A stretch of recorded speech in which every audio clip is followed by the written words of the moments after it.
जय श्री कृष्ण चैतन्य प्रभु नित्यानंद श्री अद्वैत गदाधर श्रीवासादि गौर भक्त वृंद हरे कृष्णा कृष्ण कृष्ण हरे हरे हरे राम राम राम हरे हरे गुरुवे गौरचंद्राय राधिकाय ददारे कृष्णाय कृष्ण भक्ताय श्री प्रभुपाद की जगतराज हरे हरे हरे कृष्ण।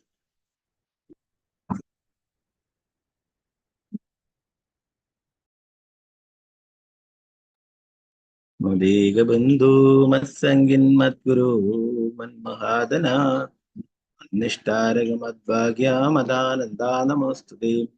ഗ്രന്ഥരായ ശ്രീമദ് ഭാഗവതം की जय। ശ്രീമദ് ഭാഗവതം തൃതീയ സ്കന്ധം 31 അധ്യായം ശ്ലോകം 39.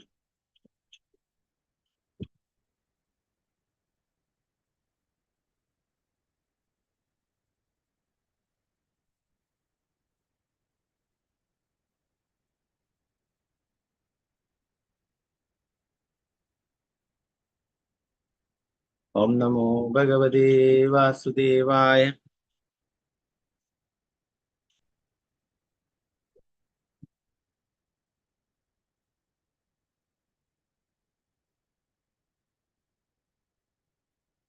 തങ്കന്ന കുര്യാത് പ്രമദാസു ജാതു യോഗസ്യ പാരം പരമാരുഷു മത്സേവയാ പ്രതിലബ്ധാത്മലാഭോ വദന്തി യാ നിരയദ്വാരമസ്യ.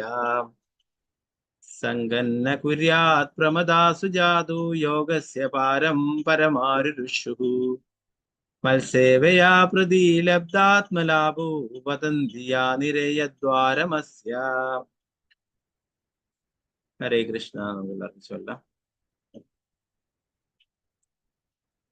ഓം നമോ ഭഗവതേ വാസുദേവായ. ഓം നമോ ഭഗവതേ വാസുദേവായ. ഓം നമോ ഭഗവതേ വാസുദേവായ. തങ്കന്ന കുര്യാത് പ്രമദാസു ജാതു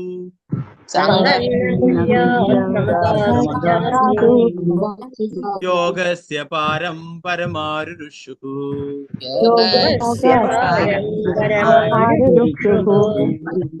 സേവയാ പ്രതിലബ്ധാത്മലാഭോ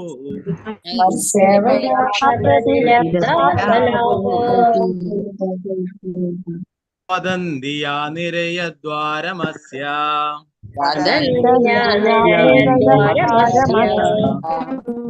സംഗന്ന കുര്യാത് പ്രമദാസു ജാതു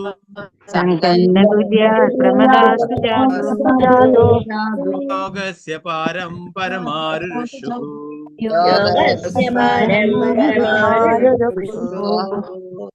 സേവയാ പ്രതിലബ്ധാത്മലാഭോ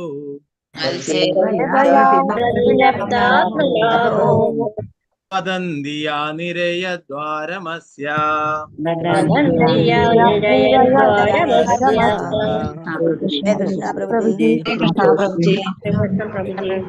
ഹരേ കൃഷ്ണ. അപ്പൊ സാധാരണ ചൊല്ലുന്ന പോലെ 4 പേര് ചൊല്ലും.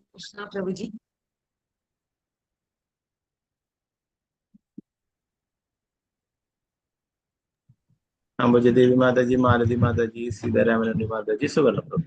ശരി. ഹരേ കൃഷ്ണ. ഹരേ കൃഷ്ണ പ്രഭുജി. ഓം നമോ ഭഗവതേ വാസുദേവായ.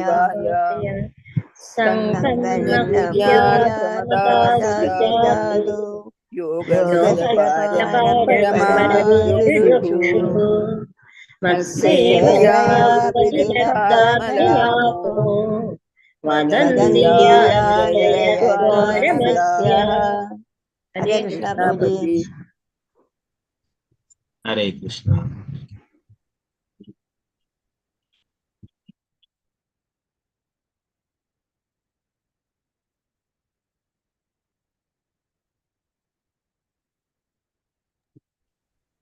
വിദ്യനാണ് മാതാജി, നിർമ്മല മാതാജി, പത്മകുമാരി മാതാജി, രാജി മാതാജി. ശരി.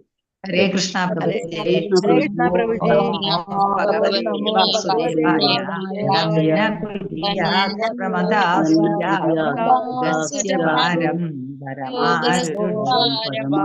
സേവയാ പ്രതിലബ്ധാത്മലാഭോ. ഹരേ കൃഷ്ണ പ്രഭുജി. ഹരേ കൃഷ്ണ പ്രഭുജി. ഹരേ കൃഷ്ണ പ്രഭുജി. ഹരേ കൃഷ്ണ.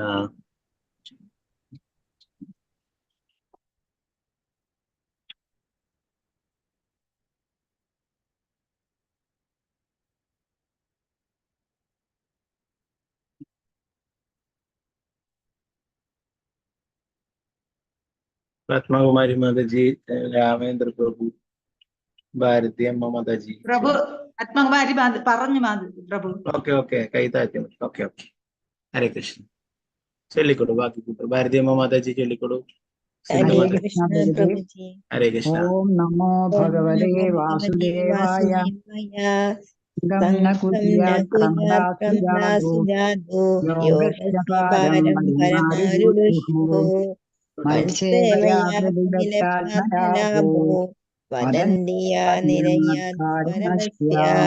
ഹരേ കൃഷ്ണ പ്രഭുജി. ഹരേ കൃഷ്ണ. വത്സല ഷാജി മാതാജി, രമണി മാതാജി, അനിതകുമാരി മാതാജി, ശാരദജി മാതാജി ചൊല്ലിക്കൊടു. ഹരേ ഹരേ കൃഷ്ണ. കൃഷ്ണ പ്രഭുജി. ഹരേ കൃഷ്ണ. ഓം നമോ ഭഗവതേ വാസുദേവായ.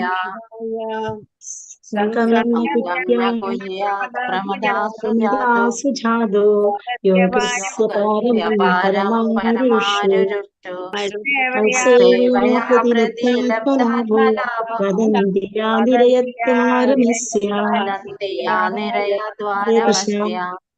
ഹരേ കൃഷ്ണ. അനുപ്രദീപ് മാതാജി, വസന്ത മാതാജി, ഉമാദേവി മാതാജി, വത്സല ഗോപാല മാതാജി ചൊല്ലിക്കൊടു. ഹരേ കൃഷ്ണ. ഹരേ കൃഷ്ണ പ്രഭുജി. ഓം നമോ ഭഗവതേ ഭഗവതേ വാസുദേവായ.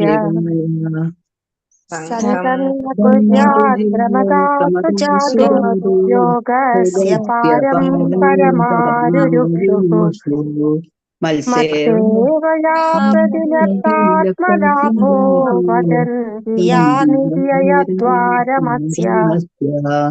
ഹരേ കൃഷ്ണ പ്രഭുജി. ഹരേ കൃഷ്ണ. ഹരേ കൃഷ്ണ.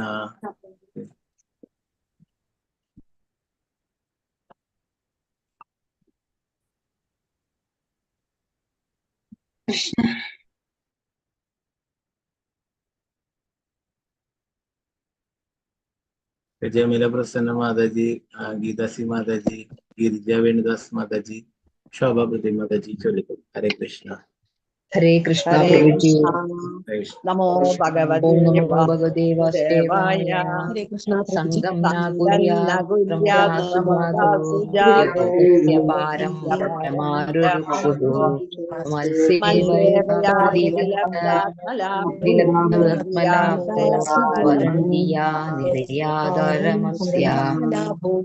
ഹരേ കൃഷ്ണ. ഹരേ കൃഷ്ണ.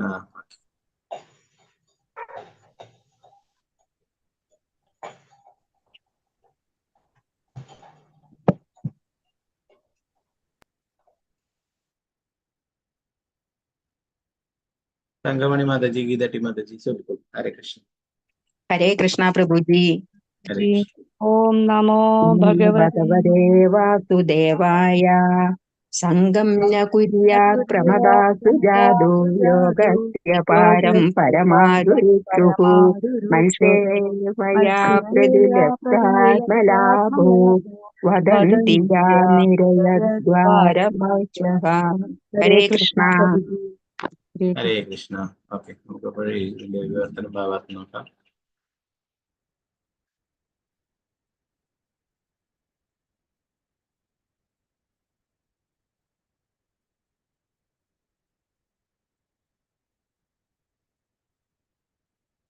സംഘം സാവധാനം.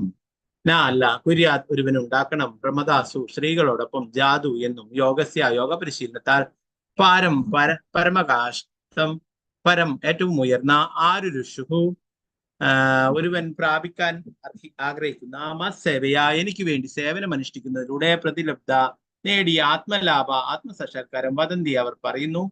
യാഹ ഏതു സ്ത്രീകൾ നിരയാ നരകത്തിലേക്ക് ദ്വാരം കവാടം അസ്യ പുരോഗതി പ്രാപിക്കുന്ന ഭക്തൻ. ഉത്തരം ഭാവാർത്ഥം ഭക്തിവേദാന്ത സ്വാമി ശ്രീ പ്രഭുപാദ് കി ജയ്.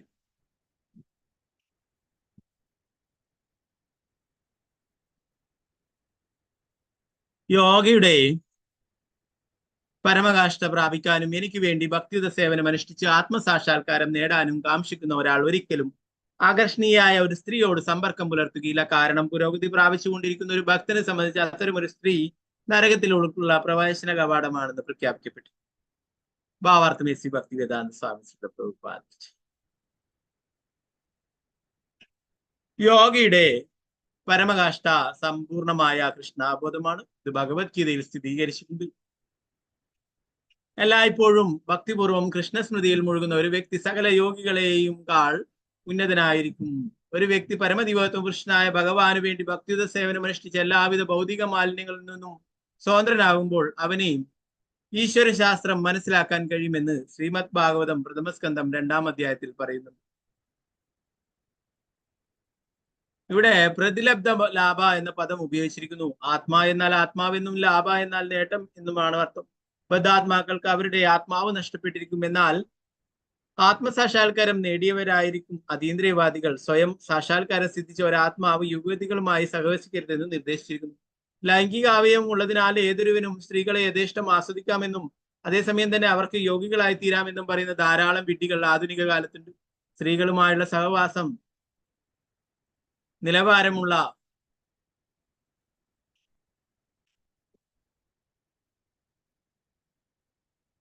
ഒരു യോഗ സമ്പ്രദായവും അംഗീകരിച്ചിട്ടില്ല. സ്ത്രീകളുമായുള്ള സഹവാസം നരക ജീവിതത്തിന്റെ പ്രവേശന കവാടമാണെന്ന് ഇവിടെ വ്യക്തമായി പറഞ്ഞിരിക്കുന്നു. വൈദിക സംസ്കാരത്തിൽ സ്ത്രീ സംസർഗം വളരെ നിയന്ത്രിച്ചിട്ടുണ്ട്. 4 സാമൂഹിക ക്രമങ്ങളിൽ ബ്രഹ്മചര്യം, വാനപ്രസ്ഥം, സന്യാസം എന്നീ 3 ക്രമങ്ങളിലും സ്ത്രീ സമ്പർക്കം കർശനമായി നിരോധിച്ചിട്ടുണ്ട്. ഗൃഹസ്ഥാശ്രമിക്ക് മാത്രമാണ് ഒരു സ്ത്രീയുമായി അടുത്ത ബന്ധം പുലർത്താൻ അനുവാദം നൽകിയിട്ടുള്ളത്. ആ ബന്ധത്തിനും സത്സംതാനങ്ങളുടെ ജനനത്തിന് ശേഷം നിയന്ത്രണം വേണം. എങ്ങനെ തന്നെ ആയിരുന്നാലും എന്നും ഭൗതിക അസ്തിത്വത്തിൽ തുടരണമെന്ന് ആഗ്രഹിക്കുന്നവന് അനിയന്ത്രിതമായ സ്ത്രീ ബന്ധമാകും. ജയ. നാരായണ നമസ്കൃത്യ നരം ചൈവ നരോത്തമം ദേവീം സരസ്വതീം വ്യാസം തതോ ജയമുദ്രേ. നഷ്ടപ്രായേഷ ഭദ്രേഷു നിത്യം ഭാഗവത സേവയാ ഭഗവതി ഉത്തമ ശ്ലോകേ ഭക്തിർഭവതി നാഷ്ടികേ. മൂകം കരോതി വാചാലം പങ്കും ലംഘയതി ഗിരിം യത്കൃപാതമഹം വന്ദേ ശ്രീഗുരു ദീനധാരിണം പരമാനന്ദമാധവം ശ്രീ ചൈതന്യ ഈശ്വരം. നമോ വിഷ്ണുപാദായ കൃഷ്ണപൃഷ്ഠായ ഭൂതലേ ശ്രീമദേ ഭക്തി വേദാന്ത സ്വാമിന്നിധി നാമിനി. നമസ്തേ സരസ്വതീ ദേവി ഗൗരവാണി പ്രചാരിണേ നിർവിശേഷ ശൂന്യവാദി പാശ്ചാത്യദേശധാരിണി. ജയ ശ്രീകൃഷ്ണ ചൈതന്യ പ്രഭു നിത്യാനന്ദ ശ്രീ അദ്വൈത ഗദാധര ശ്രീവാസാദി ഗൗരഭക്ത വൃന്ദ. ഹരേ കൃഷ്ണ കൃഷ്ണ കൃഷ്ണ ഹരേ ഹരേ, ഹരേ രാമ രാമ രാമ ഹരേ ഹരേ. ഗുരുവേ ഗൗരചന്ദ്രായ രാധികായ തഥാരേ കൃഷ്ണായ കൃഷ്ണഭക്തായ തദ്ഭക്തായ നമഃ. ശ്രീല പ്രഭുപാദ് കി ജയ, ഗുരു മഹാരാജ് കി ജയ, നിതായ ഗൗര പ്രേമാനന്ദേ. ഹരി ഹരി. ഹരേ കൃഷ്ണ. അപ്പൊ ഇന്നലെ എടുത്തതിനോട് തുടർച്ചയായിട്ട് തന്നെയാണ് ഇന്നത്തെ കാര്യങ്ങളും ഒക്കെ പറയുന്നത്, ഇന്നത്തെ ശ്ലോകങ്ങളും പറയുന്നത്. ആത്മാർത്ഥമായിട്ട് ഭക്തി സേവനത്തിൽ പുരോഗമിക്കണമെന്ന് ആഗ്രഹിക്കുന്ന ഒരാൾ ഒരിക്കലും സ്ത്രീകളുമായിട്ട് സമ്പർക്കം പാടില്ല എന്നാണ് പറയുന്നത്, അല്ലെ? അവിഹിതമായിട്ടുള്ള ബന്ധങ്ങൾ, അല്ലെ, അതൊക്കെ നരകത്തിലേക്ക് പ്രവേശിക്കുവാനുള്ള കവാടമായിട്ട് പറയും, അല്ലെ? ഇന്ന് കാണാം, അല്ലെ, മാധ്യമങ്ങളുടെ ഒക്കെ എന്താ പറയാ എന്റർടൈൻമെന്റ് ആയിട്ട് സിനിമകളും സീരിയലുകളും ഒക്കെയാണ്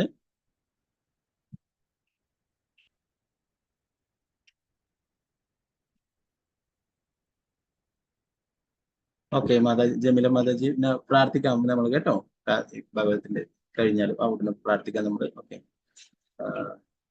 ജമീല പ്രസന്ന മാതാജി ഹസ്ബൻഡിന്റെ സർജറി പ്രാർത്ഥന ഉണ്ടാവണം കേട്ടോ മാതാജി. ഓക്കെ. ഭഗവാനോട് പ്രാർത്ഥിക്കാം, നരസിംഹ ഭഗവാൻ പ്രാർത്ഥിക്കാം. ഓക്കെ. ശ്രീജി മാതാജി ഓർമ്മിപ്പിക്കണേ ലാസ്റ്റ് ക്ലാസ്സിൽ എല്ലാവർക്കും പ്രാർത്ഥിക്കാം. ഓക്കെ. അപ്പൊ ഇവിടെ പറയുന്നത് അപ്പൊ അങ്ങനെയുള്ള ആൾക്കാർ ഒരിക്കലും അങ്ങനെയുള്ള അവിഹിതമായിട്ടുള്ള, അല്ലെ, നമ്മൾ 4 നിയമങ്ങളൊക്കെ പാലിക്കണം എന്ന് പറയുന്നത്, അല്ലെ, അതിൽ പ്രധാനപ്പെട്ട ഒരു കാര്യമാണ് അവിഹിതമായിട്ടുള്ള ബന്ധങ്ങൾ എന്ന് പറയുന്നത്, അല്ലെ. അത് ഇന്നത്തെ സിനിമയും എന്താ പറയാ സീരിയലും അതൊക്കെ ആൾക്കാർ അതാണ് യാഥാർത്ഥ്യം എന്ന് വിചാരിച്ചിട്ട് അതിന്റെ പിന്നാലെ പോകും, അല്ലെ. ഇപ്പൊ അതൊക്കെ ഒരു എന്താ പറയാ ഫാഷനാണ്, അല്ലെ. കല്യാണം കഴിക്കുക, ഒളിച്ചോടി പോവുക, അല്ലെ, ഭർത്താവ് വേറെ ആളുടെ കൂടെ ഒളിച്ചു പോവുക, ഭാര്യ വേറെ ആളുടെ കൂടെ ഒളിച്ചു. അതൊക്കെയാണ് ഇന്ന് ഇങ്ങനെയുള്ള പേപ്പറുകളും മറ്റുള്ള എന്തുള്ള ന്യൂസുകളൊക്കെ നോക്കിയാൽ അങ്ങനെയുള്ള വാർത്തകളായിരിക്കും 75% കാണാൻ പറ്റും, അല്ലെ.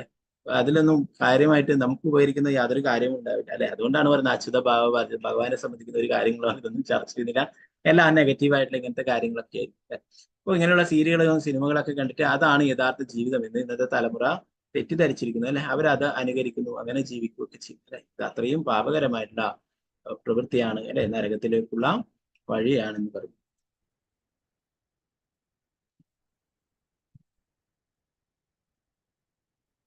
എല്ലായ്പ്പോഴും ഭക്തിപൂർവ്വം കൃഷ്ണസ്തുതിയിൽ മഴുന്ന ഒരു വ്യക്തി സകല യോഗികളെയും കാൾ ഉന്നതനായിരിക്കും. ഭഗവത്ഗീതയിൽ തന്നെ പറയുന്നുണ്ട് അല്ലെ. ഭഗവാന്റെ ഭക്തനാണ് ഏറ്റവും നല്ല യോഗി എന്ന് പറയും അല്ലെ. ഒരു വ്യക്തി പരമദൈവതപുരുഷനായ ഭഗവാന് വേണ്ടി ഭക്തി സേവനേഷ്ട എല്ലാ ഭൗതിക മാലിന്യങ്ങളും സ്വതന്ത്രനാകുമ്പോൾ അവൻ ഈശ്വരശാസ്ത്രം മനസ്സിലാക്കാൻ കഴിയുമെന്ന് ഭാഗവതം പ്രഥമസ്കന്ധം 2-ാം അധ്യായത്തിലും പറയുന്നുണ്ട്.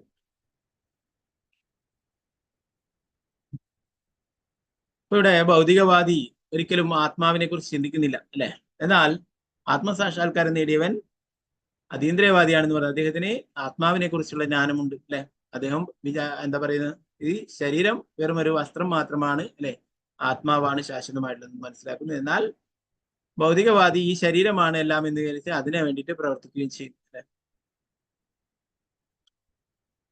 അതിൽ പറയുന്ന ലൈംഗികാവ്യം ഉള്ളതുകൊണ്ട് ഏതൊരുവനും സ്ത്രീകളെ യഥേഷ്ടം ആസ്വദിക്കാമെന്നും അതേസമയം തന്നെ അവർക്ക് യോഗികളായി തീരുമെന്നും പറയുന്ന ധാരാളം വീടുകൾ ആധുനിക കാലത്തുണ്ട്. ഇന്നത്തെ കാലത്ത് ധാരാളം നിങ്ങൾക്ക് യോഗയൊക്കെ ചെയ്യാം, നിങ്ങൾക്ക് മറ്റുള്ള എല്ലാ അവിഹിതമായിട്ടുള്ള ബന്ധങ്ങളും ഒക്കെ തുടരാമെന്ന് പറയും. അങ്ങനത്തെ ധാരാളം ആൾക്കാരെ കാണാം. അവർക്കൊക്കെ എന്താ വേണ്ടത്, അവരുടെ കയ്യിലുള്ള പൈസയാണ് വേണ്ടത് അല്ലെ. അവർക്കൊരിക്കലും എന്താ പറയുക, നമ്മൾ നേരത്തെ പറഞ്ഞു യോഗ പരിശീലിക്കുമ്പോൾ നമ്മുടെ ഇന്ദ്രിയങ്ങളെ നിയന്ത്രിക്കേണ്ടതുണ്ട് അല്ലെ, മനസ്സിനെ നിയന്ത്രിക്കേണ്ടതുണ്ട്, ഇന്ദ്രിയങ്ങളെയൊക്കെ നിയന്ത്രിക്കേണ്ടതായിട്ടുണ്ട്. അങ്ങനെ ഇന്ദ്രിയ നിയന്ത്രണമൊന്നും ആവശ്യമില്ല, യഥേഷ്ടം യോഗയും ചെയ്യാം, നിങ്ങൾക്ക് മറ്റുള്ള കാര്യങ്ങളും ആസ്വദിക്കാം എന്ന് പറയുന്ന ധാരാളം വിധികളുണ്ട് എന്ന് പറയുന്നത്. സ്ത്രീകളുമായുള്ള സഹവാസം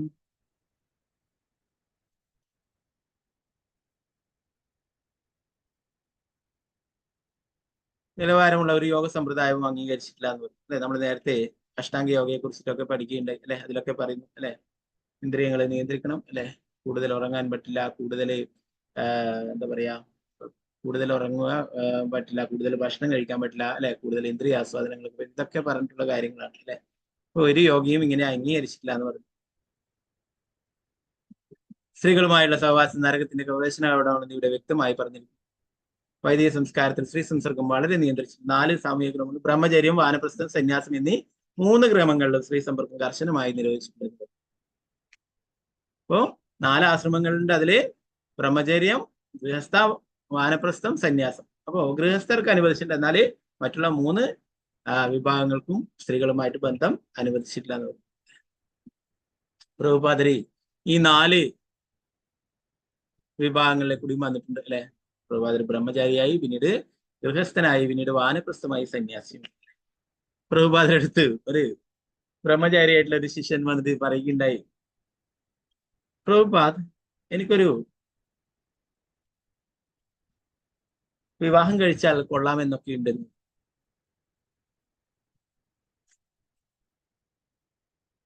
പ്രഭുപാദർ അദ്ദേഹത്തെ തന്നെ ചോദിച്ചു നോക്കി, നീ എത്ര മാല ജപിച്ചു? നീ 16 മാല ജപിച്ചു എന്ന് വെച്ചു. പറഞ്ഞില്ല എന്ന്. നീ പോയിട്ട് 16 മാല പോയിട്ട് ജപിക്കുക, കല്യാണം കഴിച്ചാൽ നിന്റെ പ്രശ്നമൊക്കെ സോൾവ് ആകുമെന്ന് വെച്ചു. അദ്ദേഹത്തിനൊന്നും ഉത്തരം പറയാനായിട്ട്. അപ്പോ ബ്രഹ്മചാരി ആശ്രമത്തിലുള്ളവര് ആ ബ്രഹ്മചര്യം പാലിക്കണം അല്ലെ, അല്ലെങ്കിൽ ഗൃഹസ്ഥനായിട്ട് മാറാം അല്ലെ. അപ്പൊ രണ്ടും ഒരിക്കലും പാടില്ല. ആദ്യകാലങ്ങളിലൊക്കെ ഇസ്കോണിൽ പ്രഭുപാദരുടെ ആരംഭിച്ച കാലത്തൊക്കെ അല്ലെ, വിദേശങ്ങളിൽ നമുക്കറിയാം ഒരു ആൾക്ക് തന്നെ 3-4 ഗേൾ ഫ്രണ്ട്സ് ഒക്കെ ഉണ്ടാവും അല്ലെ. അപ്പോ അവരങ്ങനെ ഗേൾ ഫ്രണ്ട്സിനൊക്കെ കൂട്ടിയിട്ടായിരുന്നു അവിടെ സത്സംഗങ്ങളിലൊക്കെ വന്നത്. പ്രഭുപാദരെ അവരോട് ചോദിക്കും, ഇത് നിന്റെ ഭാര്യയാണോ ചോദിക്കും. അല്ല, ഇതെന്റെ ഒരു ഫ്രണ്ടാണെന്ന് പറയും. അപ്പൊ പിന്നെ തയ്ച്ച വേറൊരു ഫ്രണ്ടിനെയും കൂട്ടിയിട്ടൊക്കെ വരും അല്ലെ. പ്രഭുപാദര് പറയും, ഇത് അനുവദിച്ചിട്ടില്ല ആ ശാസ്ത്രം. നിനക്ക് ഒരു സ്ത്രീയെ ഇഷ്ടമാണെങ്കിൽ നിനക്ക് കല്യാണം കഴിക്കാം, അവളെ വിവാഹം കഴിക്കാം, ഞാൻ വിവാഹം കഴിപ്പിച്ചു തരാം, ഞാൻ അത് നടത്തി തരാം. നിനക്ക് ഇഷ്ടമുള്ള ഒരു പെണ്ണുമായിട്ട് വിവാഹം, ഒരു പെണ്ണിനെ മാത്രമേ ഇഷ്ടപ്പെടാൻ പാടുള്ളൂ, അതിനെ ഞാൻ വിവാഹം കഴിച്ചു തരാം. പ്രഭുപാദർ അങ്ങനെയുള്ള കാര്യങ്ങളൊക്കെ ചെയ്തു. പ്രഭുപാദർ ആദ്യം കൃഷ്ണാബോധം പ്രചരിപ്പിക്കുവാനായിട്ട് സഹായിച്ചിട്ടുള്ളത് അങ്ങനെയുള്ള ഗൃഹസ്ഥ ദമ്പതിമാരായിരുന്നു. അവരാണ് കൃഷ്ണാബോധം മറ്റുള്ള സ്ഥലങ്ങളിലൊക്കെ പ്രചരിപ്പിക്കുവാനായിട്ട് പ്രഭുപാദരൊക്കെ സഹായിച്ചിട്ടുള്ളത്. അപ്പൊ ഒരു സന്യാസിക്ക് വേണമെങ്കിൽ തന്നെ ഒരു ശിഷ്യനെ വിവാഹം കഴിച്ച് അയക്കാൻ സാധിക്കും, വിവാഹം കഴിച്ചു കൊടുക്കാമെന്ന് ശ്രീമദ് ഭഗവത്ഗീതയിൽ തന്നെ 18ാമത്തെ അധ്യായത്തിലൊക്കെ പറയുന്നുണ്ട്. അവിടെ സന്യാസത്തിനെ കുറിച്ചിട്ടൊക്കെ പറയുന്നു. പ്രഭുപാദർ അങ്ങനെയാണ് ചെയ്തിട്ടുണ്ടായത്. അവരെ അവിഹിതമായിട്ടുള്ള ബന്ധങ്ങൾ തുടരാൻ അനുവദിക്കാത്ത അവരെ നേരായ വഴിയിലൂടെ വൈദിക വിദ്യ അനുസരിച്ചിട്ട് അവരുടെ വിവാഹം നടത്തി കൊടുക്കുകയും അവരങ്ങനെ ഗൃഹസ്ഥരായിട്ട് ജീവിക്കുവാനായിട്ടും അവരെ അനുവദിക്കുകയുണ്ടായി. ധാരാളം അങ്ങനെയുള്ള കാര്യങ്ങൾ പ്രഭുപാദർ ചെയ്തു. അവരൊക്കെ നല്ല രീതിയിൽ ഗൃഹസ്ഥരായിട്ട് കൃഷ്ണാബോധം പ്രചരിപ്പിക്കും. അല്ലാതെ ബ്രഹ്മചര്യ ആശ്രമത്തിൽ നിന്നിട്ട് സ്ത്രീകളോട് താല്പര്യമുള്ളത് അത് അത്രയും നിഷിദ്ധമാണ് അല്ലെ. നമ്മൾ ഇന്നലെ പറഞ്ഞു ചോട്ടാ ഹരിദാസിനെയൊക്കെ ചൈതന്യ മഹാപ്രഭു ശിക്ഷിക്കുകയുണ്ടായി. അപ്പൊ മറ്റ് 3 ആശ്രമങ്ങളിലും പറഞ്ഞിട്ടുള്ള സ്ത്രീകളുമായിട്ടുള്ള ബന്ധം. എന്നാൽ ഗൃഹസ്ഥാശ്രമിക്ക് പറഞ്ഞിട്ടുണ്ട്. അത് വിചാരിച്ചിട്ട് ഗൃഹസ്ഥാശ്രമിക്ക് യഥേഷ്ടം എന്തും ആവാം എന്നുള്ളതല്ല എന്നും പറയുന്നു. സന്താനങ്ങൾ ഉണ്ടാവാനായിട്ട് അങ്ങനെയുള്ള ബന്ധങ്ങൾ അല്ലെ പ്രഭുപാദർ പറയുകയുണ്ടായി. ആ മാസത്തിലെ ആ ഒരു ദിവസം മാത്രം അങ്ങനെയുള്ള ബന്ധങ്ങൾ പാടുണ്ടോ എന്ന് ഒരു ശിഷ്യൻ അപ്പോൾ ചോദിക്കുന്നത്. പ്രഭുപാദർ എന്നാലും എന്തിനാ ഒരു ദിവസമായിട്ട് മാസത്തില് തീരെ വേണ്ട എന്ന് വെച്ചാൽ പ്രഭുപാദർ വളരെ നല്ലതാണ്. അപ്പോൾ അങ്ങനെയാണ് ശാസ്ത്രങ്ങൾ അനുവദിച്ചിട്ടുള്ളത്. ഒരു സൽസന്താനം ഉണ്ടാവാനായിട്ട് അങ്ങനെ ബന്ധപ്പെടാം. അല്ലാതെ ഗൃഹസ്ഥരാണെന്ന് വെച്ചിട്ട് യഥേഷ്ടം അതിനായിട്ടുള്ള ഇന്ദ്രിയാസ്വാദനത്തിനായിട്ടുള്ള ലൈസൻസ് ഉണ്ട് എന്നുള്ളതല്ല എന്ന് പറയും അല്ലെ. അതിനായിട്ട് ഗർഭധാന സംസ്കാരം ഒക്കെ ഉണ്ട്. അതനുസരിച്ചിട്ട് ഉള്ള ബന്ധങ്ങളിൽ മാത്രമേ സൽസന്താനങ്ങൾ ഉണ്ടാവുള്ളൂ.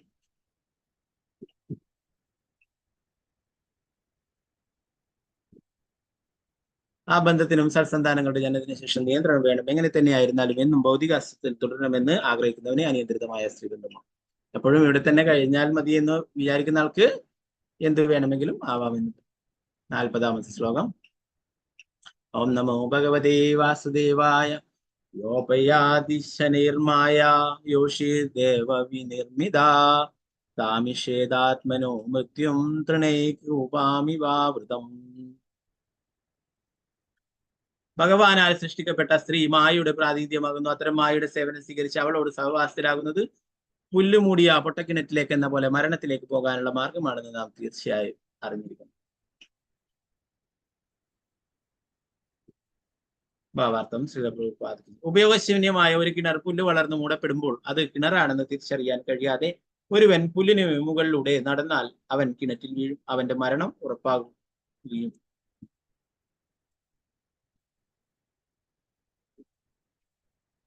ഉറപ്പാകുകയും ചെയ്യും. അതുപോലെ ഒരു പുരുഷൻ സ്ത്രീയുടെ സേവനം സ്വീകരിക്കുമ്പോൾ അവളുമായുള്ള സംസർഗം ആരംഭിക്കുന്നു. എന്തുകൊണ്ടെന്നാൽ പുരുഷന് സേവനം ചെയ്യാൻ ഭഗവാനാൽ പ്രത്യേകം സൃഷ്ടിക്കപ്പെട്ടവളാണ് സ്ത്രീ. അവളുടെ സേവനം സ്വീകരിക്കുന്നതോടെ പുരുഷൻ കുരുക്കിൽ വീഴുന്നു. അവൾ നരകീയ ജീവിതത്തിന്റെ പ്രവേശന കവാടമാണെന്ന് തിരിച്ചറിയാൻ ബുദ്ധിയില്ലാത്ത പുരുഷൻ അവൾ വളരെ ആസക്തനായി അവളുടെ ഇഷ്ടങ്ങൾക്ക് വഴങ്ങി സ്വാതന്ത്ര്യത്തോടെ അവളിൽ കുടുങ്ങുന്നു. അതീന്ദ്രിയ തലത്തിലേക്ക് ആരോഹണം ആഗ്രഹിക്കുന്നവർക്ക് ഈ സ്വാതന്ത്ര്യം വിലക്കിയിട്ടുണ്ട്. 50 വർഷങ്ങൾക്ക് മുമ്പ് പോലും ഹൈന്ദവ സമൂഹത്തിൽ ഈ നിയന്ത്രണം നിലനിന്നിരുന്നു. പകൽ വേളയിൽ ഒരു ഭാര്യയ്ക്ക് അവളുടെ ഭർത്താവിനെ കാണുവാൻ അനുവാദം ഉണ്ടായിരുന്നില്ല. ഗൃഹസ്ഥർക്ക് താമസിക്കുവാൻ പ്രത്യേക ഭവനങ്ങൾ ഉണ്ടായിരുന്നു. സ്ത്രീകൾക്ക് മാത്രം ഒതുങ്ങി കഴിയാനുള്ളതായിരുന്നു ഭവനങ്ങളുടെ അന്തപുരങ്ങൾ. ഒരു സ്ത്രീയിൽ നിന്നും ലഭിക്കുന്ന സേവനം വളരെ ആസ്വാദികരമായിരിക്കാം. പക്ഷെ പുരുഷൻ വളരെ ജാഗ്രതയോടെ വേണം അത് സ്വീകരിക്കാൻ. എന്തുകൊണ്ടെന്നാൽ സ്ത്രീ സംസർഗം നരകത്തിലേക്കുള്ള പ്രവേശന കവാടം അഥവാ ആത്മവിസ്മൃതിക്കുള്ള കാരണമാകുമെന്ന് ഇവിടെ വ്യക്തമായി പറഞ്ഞിരിക്കുന്നു. ആത്മസാക്ഷാത്കാരത്തിലുള്ള പാത അവൾ തടസ്സപ്പെടും. ഓക്കെ, ഇതൊക്കെ പറയുന്നത് ബ്രഹ്മചര്യ വാനപ്രസ്ഥ സന്യാസരായിട്ടുള്ളവർക്ക് വേണ്ടിയിട്ടാണ് കൂടുതലായിട്ട് പറയുന്നത്. അവരെ ആത്മീയമായിട്ടുള്ള കാര്യങ്ങൾക്കായിട്ട് അവരുടെ ശരീരവും മനസ്സും വാക്കും എല്ലാം സമർപ്പിച്ചിട്ടുള്ളവരാണ് അല്ലെ. അങ്ങനെയുള്ളവർ ഒരിക്കലും സ്ത്രീകളുടെ വീണു പോകണമെന്ന് പറയുന്നത്. സ്ത്രീകളെ കുറിച്ച് ഇങ്ങനെ പറയുന്നിട്ട് ആർക്കും എന്നോട് ദേഷ്യം തോന്നണ്ട. ഇത് കപില ഭഗവാൻ തന്നെയാണ് പറയുന്നത്. ഭഗവാൻ സ്വയം പറയുന്നതാണ്. ഇങ്ങനെ ആത്മീയ പാതയിലേക്ക് മുന്നേറാനായിട്ട് സ്വയം ജീവിതം സമർപ്പിച്ചിരിക്കുന്നത്. അങ്ങനെയുള്ളവർക്ക് ഒരിക്കലും ഇങ്ങനെയുള്ള ബന്ധങ്ങൾ പാടില്ല എന്ന്. ഗൃഹസ്ഥർക്ക് ഇത് അനുവദിച്ചിട്ടുണ്ട് എന്ന് പ്രത്യേകം പ്രഭുപാദർ ഇവിടെ എടുത്തു പറയുന്നു അല്ലെ. അപ്പൊ അവർക്ക് ഭക്തിയുത സേവനങ്ങൾ ചെയ്യാനായിട്ട് സഹായമായിട്ടുള്ളതാണ് ഭാര്യ. എന്നാൽ ഒരു ബ്രഹ്മചാരിക്കോ സന്യാസിക്കോ അത് അവരുടെ നാശത്തിനായിട്ടുള്ളതാണ്. എന്നാൽ ഗൃഹസ്ഥന് തന്റെ ഭാര്യ കൃഷ്ണാബോധത്തിലുള്ള ഒരു വ്യക്തിയാണെങ്കിൽ അത് സഹായമായിട്ടുള്ള കാര്യം. അതുപോലെ തന്നെ ഭാര്യയ്ക്ക് ഭർത്താവായാലും കൃഷ്ണാബോധത്തിലുള്ള വ്യക്തിയാണെങ്കിൽ ഒരു സഹായമാണ് ഭക്തിയിൽ മുന്നേറാനായിട്ടുള്ളത്. ഓക്കെ, ഇപ്പൊ 41ാമത്തെ ശ്ലോകം നമുക്ക് നോക്കാം. യാ മന്യദേപതിം മോഹാൻ മായാമൃഷാഭായിതി സ്ത്രീത്വം സംഗഗത പ്രാപ്തോ വിത്താപത്യ ഗൃഹപ്രദം.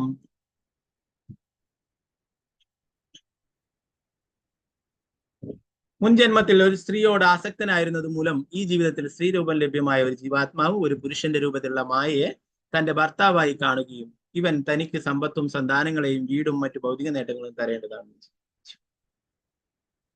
അപ്പോ ഇവിടെ പറയുന്നത് ഭഗവാൻ പറയുന്നതാണ് അല്ലെ, കപില ഭഗവാൻ പറയുന്നത് മുമ്പേ ഉള്ള ജീവിതത്തിലെ സ്ത്രീയോട് കൂടുതൽ ആസക്തനായിരുന്നത് കൊണ്ടാണ് ഈ ജീവിതത്തിലെ സ്ത്രീയുടെ രൂപം ലഭിച്ചത്. ഇപ്പൊ സ്ത്രീകളുടെ രൂപം കിട്ടിയിട്ടുള്ളവരൊക്കെ മുന്നേ ഉള്ള ജന്മത്തിലെ സ്ത്രീയോട് കൂടുതൽ ആസക്തരായിരുന്നത് കൊണ്ടാണെന്ന് പറഞ്ഞു. കഴിഞ്ഞ ജന്മങ്ങളിൽ പുരുഷനായിരുന്നു, എന്നാൽ സ്ത്രീയോട് അമിതമായിട്ടുള്ള ആസക്തി ഉണ്ടായത് കൊണ്ട് ഈ ജന്മം സ്ത്രീയുടെ ശരീരം ലഭിച്ചു എന്ന് പറഞ്ഞു. അതുപോലെ തന്നെ പുരുഷനായാലും അതുപോലെ തന്നെ ഒരു സ്ത്രീക്ക് പുരുഷനോട് അമിതമായിട്ട് ഉണ്ടായത് കൊണ്ട് പുരുഷന്റെ ശരീരം ലഭിക്കും അല്ലെ. എന്നാൽ പുരുഷന്റെ ശരീരം ലഭിക്കുന്നത് നല്ലതാണെന്ന് പറയും. പ്രഭാതിൽ തന്നെ പറയുന്നു അത് നല്ലതാണെന്ന്. എന്നാൽ സ്ത്രീയുടെ ശരീരം ലഭിക്കുന്നത് അത്ര നല്ലതല്ല എന്ന് പറയും. മുൻ ജീവിതത്തിൽ ഒരു സ്ത്രീയോട് ആസക്തനായിരുന്ന പോലെ ഈ ജീവിതത്തിൽ സ്ത്രീ രൂപം ലഭ്യമായ ഒരു ജീവാത്മാവ് ഈ പുരുഷന്റെ രൂപത്തിലുള്ള മായയെ തന്റെ ഭർത്താവായി കാണുകയും ഇവൻ തനിക്ക് സമ്പത്തും സന്താനങ്ങളെയും വീടും മറ്റും നേട്ടങ്ങളും തരേണ്ടവനാണെന്ന് ചിന്തിക്കുകയും ചെയ്യും അല്ലെ. അതുകൊണ്ടാണ് കൂടുതൽ നമ്മളെ ബന്ധങ്ങളെ കുറിച്ച് ചിന്തിക്കുന്നത് ഭഗവാനെയാണ് അവസാന സമയവും നമ്മൾ ഓർക്കേണ്ടത് എന്ന് പറഞ്ഞു അല്ലെ. ഭാവാർത്ഥനെ ഭക്തിവേദാന്ത സ്വാമി ശ്രീ പ്രഭുപാദ് ഒരു സ്ത്രീയും അവളുടെ കഴിഞ്ഞ ജീവിതത്തിൽ ഒരു പുരുഷനായിരിക്കാമെന്നും ഭാര്യയോടുണ്ടായിരുന്ന അമിത ആസക്തി മൂലം ഈ ജീവിതത്തിൽ അവനൊരു സ്ത്രീ ശരീരം കിട്ടിയതായിരിക്കാമെന്നും ഈ ശ്ലോകത്തിൽ നിന്നും അനുമാനിക്കാവുന്നതാണ്. ഭഗവത്ഗീത ഇത് സ്ഥിരീകരിക്കുന്നു. ഒരു മനുഷ്യൻ മരണസമയത്ത് എന്തിനെക്കുറിച്ച് ചിന്തിക്കുന്നുവോ അടുത്ത ജീവിതത്തിൽ അതായിത്തീരും. ഒരു പുരുഷൻ തന്റെ ഭാര്യയോട് അങ്ങേയറ്റം സ്നേഹമുള്ളവനാണെങ്കിൽ സ്വാഭാവികമായും മരണസമയത്തും അവളെ പറ്റി വിചാരിക്കാൻ സാധ്യതയുണ്ട്. അങ്ങനെയാണെങ്കിൽ അടുത്ത ജന്മത്തിൽ അവന് സ്ത്രീ ശരീരം ലഭിക്കുവാനും സാധ്യതയുണ്ട്. ഒരു സ്ത്രീ മരണസമയത്ത് തന്റെ ഭർത്താവിനെ കുറിച്ചാണ് ചിന്തിക്കുന്നത്, സ്വാഭാവികമായി അവൾക്ക് അടുത്ത ജന്മത്തിൽ പുരുഷ ശരീരം ലഭിക്കും. ഹൈന്ദവ വേദശാസ്ത്രങ്ങളിൽ അതുകൊണ്ട് സ്ത്രീക്ക് അവളുടെ ഭർത്താവിനോടുള്ള ബാധ്യതയും ഭക്തിയും മഹത്താക്കി എന്ന് പറഞ്ഞിട്ടുണ്ട്. ഒരു സ്ത്രീക്ക് അവളുടെ ഭർത്താവിനുള്ള ആസക്തി മൂലം അടുത്ത ജന്മത്തിൽ അവൾ ഒരു പുരുഷനായി ഉയർത്തപ്പെട്ടേക്കാം. പക്ഷെ ഒരു പുരുഷന് അവന്റെ ഭാര്യയോടുള്ള അമിത സ്നേഹം അവനെ അടുത്ത ജന്മത്തിൽ തരം താഴ്ത്തുകയും അവനൊരു സ്ത്രീ ശരീരം ലഭ്യമായേക്കും ചെയ്തേക്കാം. സ്ഥൂലവും സൂക്ഷ്മവുമായ ഭൗതിക ശരീരങ്ങളെല്ലാം കേവലം വേഷങ്ങളാണെന്ന ഭഗവത്ഗീത വചനം നമ്മൾ സദാ ഓർമ്മിച്ചിരിക്കണം. അവയെല്ലാം ജീവാത്മാവിന്റെ ഉടുപ്പുകളും കോട്ടുകളും മാത്രമാണ്. ഒന്നുകിൽ ഒരു സ്ത്രീയെ അല്ലെങ്കിൽ ഒരു പുരുഷനെ മാത്രമേ ഒരു ശരീരവേഷത്തിന് ഉൾക്കൊള്ളാൻ കഴിയും. ആത്മാവ് സ്വാഭാവികമായും പരമോന്നതനായ ഭഗവാന്റെ പ്രാന്തസ്ഥമായ ശക്തിയാണ്. ശക്തി അഥവാ ഊർജമായി തരംതിരിക്കപ്പെടാനുള്ള സകല ജീവസത്തുക്കളും യഥാർത്ഥത്തിൽ സ്ത്രീ അല്ലെങ്കിൽ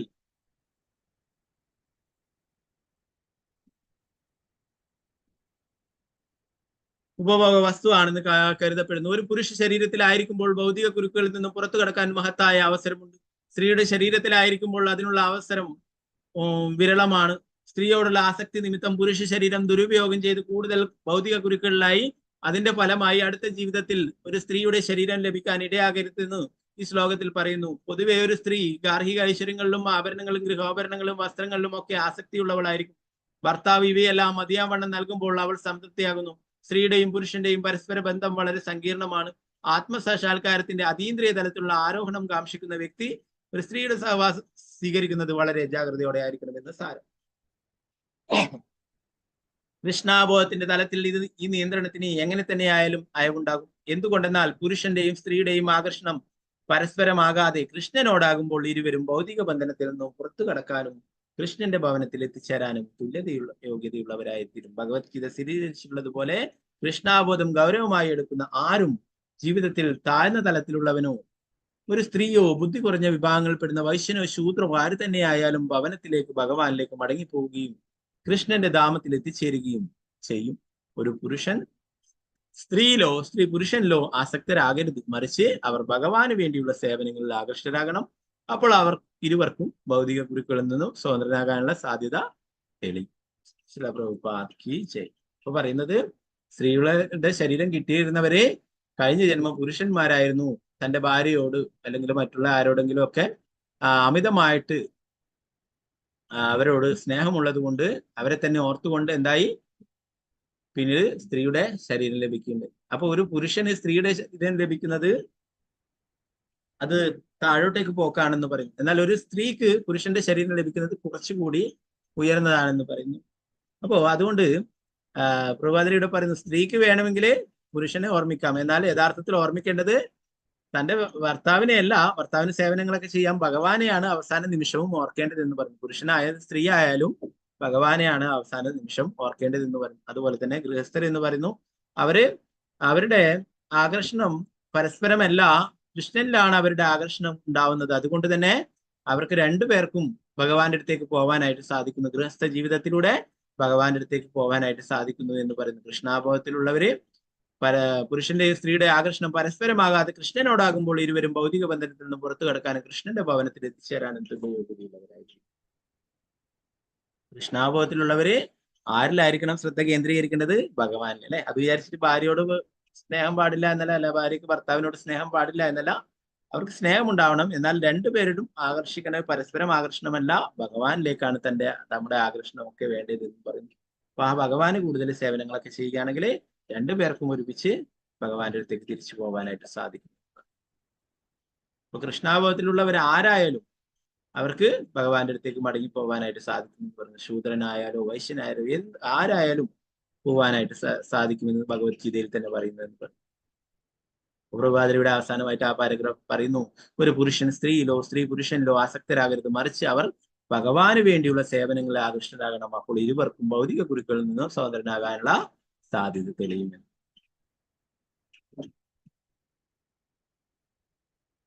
42ാമത്തെ ശ്ലോകം. ഓം നമോ ഭഗവതേ വാസുദേവായ താമാത്മനോ വിജാനിയാത് പത്യം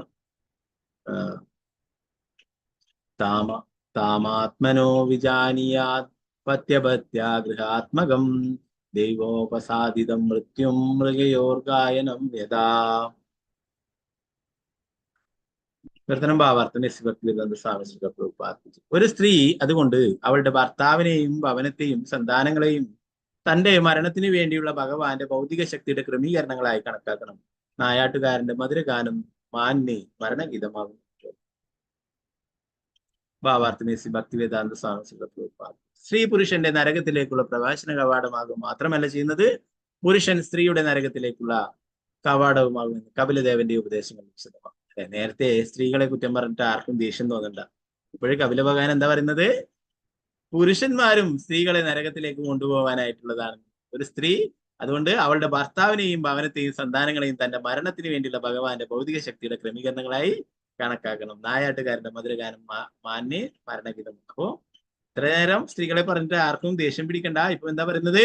സ്ത്രീകളുടെയും ആത്മീയമായിട്ടുള്ള ഉന്നമനത്തിന് തടസ്സമാകുന്നത് അത് ഇല്ലാത്ത ഭർത്താവും മക്കളും മറ്റുള്ളതൊക്കെയാണെന്ന് പറയുന്നു. അപ്പൊ അവരും നരകത്തിലേക്ക് പോകുന്നു, കൃഷ്ണാബോധത്തിലല്ലാത്തവരുമായിട്ട്, അല്ലെ? അത് പരസ്പര പ്രതിപത്തിയുടെ പ്രശ്നമാണ്. പുരുഷന് സ്ത്രീയുടെ സേവനത്തിലും സൗന്ദര്യത്തിലും മറ്റു പലതിലും ആകൃഷ്ടനായി അവളോട് മമതി ഉണ്ടാകുമ്പോൾ സ്ത്രീ അവൾക്ക് വസിക്കാൻ മനോഹരമായ സ്ഥലവും ആഭരണങ്ങളും വസ്ത്രങ്ങളും സന്താനങ്ങളെയും നൽകുന്നതിനാൽ പുരുഷനോട് മമതിയുള്ളവളാകും. ഭൗതിക സ്വാതന്ത്ര്യത്തിന് വേണ്ടിയുള്ള ഈ അന്യോന്യ ആകർഷണം പ്രതിപത്തിയും നിലനിൽക്കുന്നിടത്തോളം സ്ത്രീയും പുരുഷനും സ്ത്രീക്കും അപകടകാരിയാകുന്നു. പക്ഷെ ഈ മമത കൃഷ്ണനിലേക്ക് പരിണമിക്കുമ്പോൾ ഇരുവരും കൃഷ്ണാബോധത്തിലാവുകയും വിവാഹം ഹൃദ്യമാവുകയും ചെയ്യും. അതിനാൽ രൂപഗോസ്വാമി ഇങ്ങനെ ശുപാർശ ചെയ്തു: അനാസക്തസ്യ വിഷയാൻ യഥാർഹമുപയുഞ്ജത നിർബന്ധ കൃഷ്ണ സംബന്ധേ യുക്ത വൈരാഗ്യമുച്യതേ. ഭക്തരസാമൽ സിന്ധു 1-2-225 പറയുന്നു.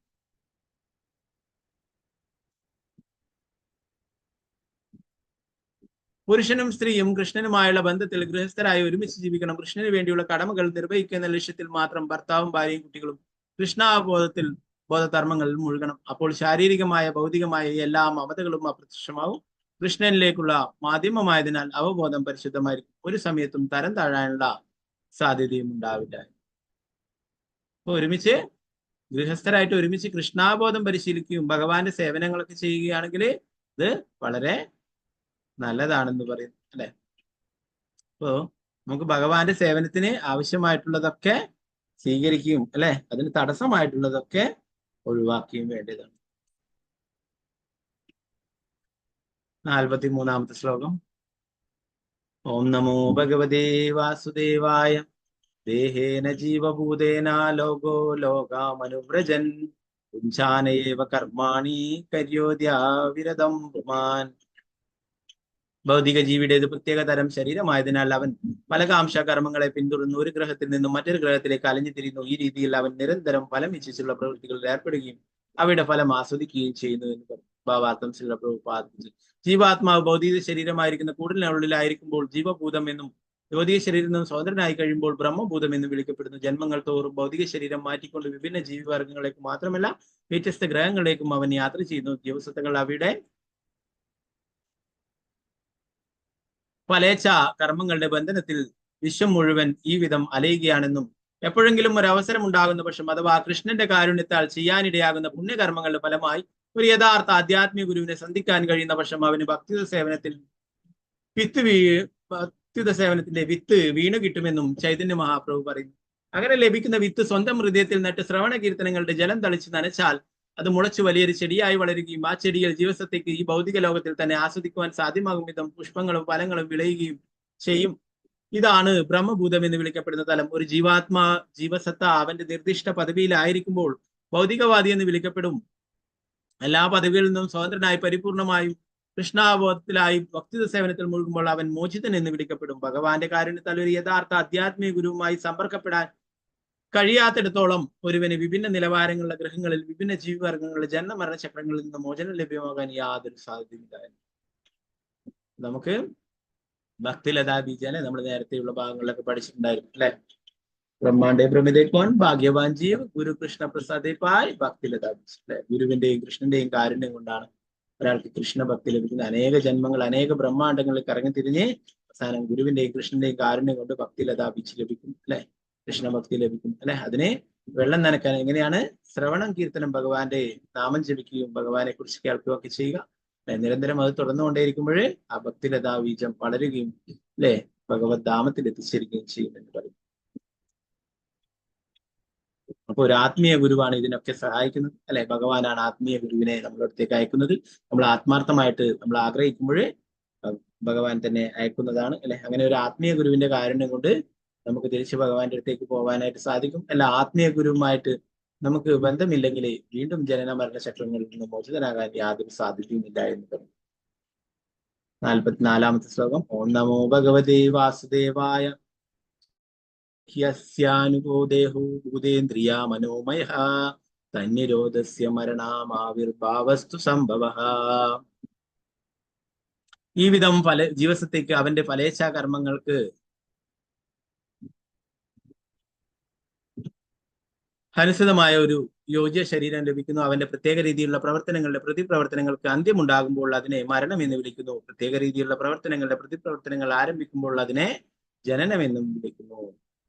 ഭാവാർത്ഥം ശ്രീല പ്രഭുപാദിക്ക് ചരിത്രാതീത കാലം മുതൽ വ്യത്യസ്ത ജീവിവർഗങ്ങളുടെ ജീവിതങ്ങളിലേക്കും വിഭിന്ന ഗ്രഹങ്ങളിലേക്കും നിരന്തരം സഞ്ചരിച്ചു കൊണ്ടിരിക്കുകയാണ് ജീവസത്ത. ഈ പ്രക്രിയ ഭഗവത്ഗീതയിൽ വിശദീകരിച്ചിട്ടുണ്ട്. ബ്രാഹ്മയൻ സർവഭൂതാനി യന്ത്രാരൂഢാനി മായ. സർവരും മായയുടെ വശീകരണത്തിന് വിധേയയായി ഭൗതിക ശക്തി സമ്മാനിച്ച ശരീരമാകുന്ന വാഹനത്തിൽ ലോകത്തിലുടനീളം അലിഞ്ഞു തിരിഞ്ഞുകൊണ്ടിരിക്കുന്നു. പ്രവർത്തനങ്ങളുടെയും പ്രതിപ്രവർത്തനങ്ങളുടെയും പരമ്പരകളാണ് ഭൗതിക ജീവിതം. പ്രവർത്തനങ്ങളുടെയും പ്രതിപ്രവർത്തനങ്ങളുടെയും വളരെ ദീർഘമുള്ളൊരു ഫിലിം ചുറ്റിയ ചക്രമാണത്. അത്തരം ഒരു പ്രതിപ്രവർത്തന പ്രകടനത്തിൽ ഒരു ജീവിതാവധി വെറും ഒരു മിന്നൽ മാത്രമായിരിക്കും. ഒരു കുട്ടി ജനിക്കുമ്പോൾ അവന്റെ പ്രത്യേക തരത്തിലുള്ള ശരീരം മറ്റൊരു കൂട്ടം കർമ്മങ്ങളുടെ ആരംഭമാണെന്നും ഒരു വൃദ്ധനായ മനുഷ്യൻ മരിക്കുമ്പോൾ പ്രതിപ്രവർത്തനങ്ങളുടെ ഒരു സഞ്ചയത്തിന് അന്ത്യമായെന്നും മനസ്സിലാക്കണം. ഒരു മനുഷ്യൻ ഒരു ധനിക കുടുംബത്തിലും മറ്റൊരാൾ ഒരു ദരിദ്ര കുടുംബത്തിലും ഒരേ സ്ഥലത്തും ഒരേ അന്തരീക്ഷത്തിലും ഒരേ സമയത്തും ജനിക്കുന്നത് നമുക്ക് കാണാൻ കഴിയും. സത്കർമ്മങ്ങൾ വഹിക്കുന്നവന് സമ്പന്ന ഭവനത്തിലോ സ്വാത്വിക കുടുംബത്തിലോ ജനിക്കുവാൻ അവസരം ലഭിക്കുമ്പോൾ അസത് ചെയ്തികൾ ചുമക്കുന്നവന് അധമവും ദരിദ്രവുമായ കുടുംബത്തിൽ ജനിക്കുവാനാണ് സന്ദർഭം കിട്ടുക. ശരീരമാറ്റം എന്നാൽ കർമ്മങ്ങളുടെ വ്യത്യസ്ത മേഖലയിലേക്കുള്ള മാറ്റം എന്നാണ് അർത്ഥം. അതുപോലെ ബാലകന്റെ ശരീരം യുവാവിന്റെ ഇതിലേക്ക് പരിണമിക്കുമ്പോൾ ബാലിശ കർമ്മങ്ങൾ യൗവനത്തിന്റെ കർമ്മങ്ങളായി മാറും. ജീവിതത്തേക്ക് പ്രത്യേക തരത്തിലുള്ള ശരീരം നൽകുന്നത് പ്രത്യേക തരത്തിലുള്ള കർമ്മം ചെയ്യാനാണെന്ന് വ്യക്തമാണ്. ഈ പ്രക്രിയ നിർണയാതീതമായ കാലം മുതലേ നടന്നു വരുന്നു. അതിനാൽ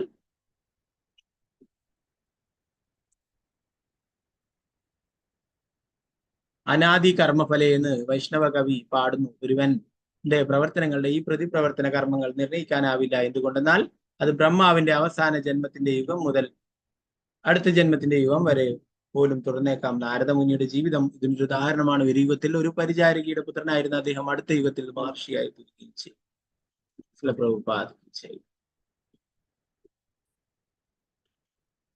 അപ്പൊ നമ്മുടെ ഫലേച്ഛ കർമ്മങ്ങളുടെ ഭാഗമായിട്ടാണ് ഇങ്ങനെ ജനിച്ചും മരിച്ചും കൊണ്ടേയിരിക്കുന്നത് അല്ലെ. ഇവിടെ പറയുന്നു ഒരാള് മരിക്കുമ്പോൾ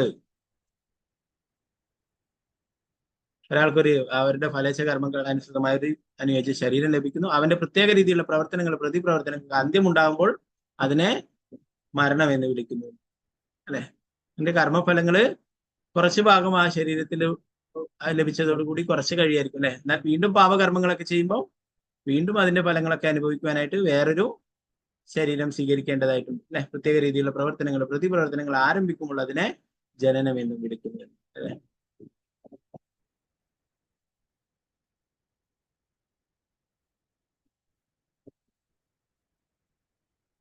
അപ്പോ ഓരോരാളുടെയും കർമ്മഫലത്തിനനുസരിച്ചിട്ടാണ് ഓരോരോ ശരീരങ്ങള് നൽകുന്നത് അല്ലെ. ഭൗതിക പ്രകൃതിയാണ് ഇത് തീരുമാനിക്കുന്നത് അല്ലെ. അപ്പൊ അതുകൊണ്ട് ചില ആൾക്കാരൊക്കെ സമ്പന്നന്റെ കുടുംബത്തിൽ ഇരിക്കുന്നു, അവര് കുറെ പുണ്യപ്രവൃത്തികൾ ചെയ്തുകൊണ്ട് അവര് നീച പ്രവൃത്തികളൊക്കെ ചെയ്യുന്നവരെ അധമമായിട്ടുള്ള കുടുംബങ്ങൾ, ദരിദ്രരായിട്ടും ഉള്ള കുടുംബങ്ങളിലൊക്കെ ജനിക്കുമെന്ന് പറയുന്നു. അപ്പൊ ഈ പ്രക്രിയ തുടർന്നുകൊണ്ടേയിരിക്കുന്നു അല്ലെ.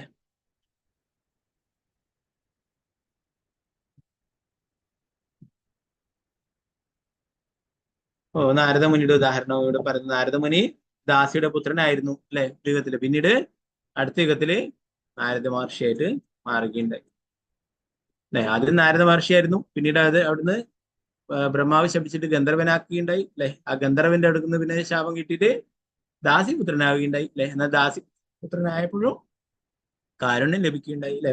ഭഗവാന്റെ പരിശുദ്ധ ഭക്തന്മാർക്ക് സേവനങ്ങൾ ചെയ്യും, അവരുടെ കാരുണ്യം ലഭിക്കുകയും അതുവഴി ഭഗവാന്റെ പരിശുദ്ധ ഭക്തനായി തീരുകയും ചെയ്യും. ഈ ഒരു ശ്ലോകം കൂടി നമുക്ക് നോക്കാം. 45-46. ഓം നമോ ഭഗവതേ വാസുദേവായ. ദ്രവ്യോപലബ്ധിസ്ഥാനസ്യ ദ്രവ്യശയോഗ്യതാ തത്പഞ്ചത്വമഹം മാനാദുൽപത്തിർദ്രവ്യദർശനം യഥാശ്നോർദ്രവ്യാവയവസ് ദർശനായോഗ്യതാ യഥാ തദൈവ ചക്ഷുഷോ ദ്രഷ്ടുത്വായോഗ്യതാനയോ. നേത്രഗ്രന്ഥിക്ക് രോഗം ബാധിച്ച് കണ്ണുകൾക്ക് നിറവും രൂപവും കാണാനുള്ള ശക്തി ഇല്ലാതാവുമ്പോൾ ദർശനേന്ദ്രിയം മൃതമാകുന്നു.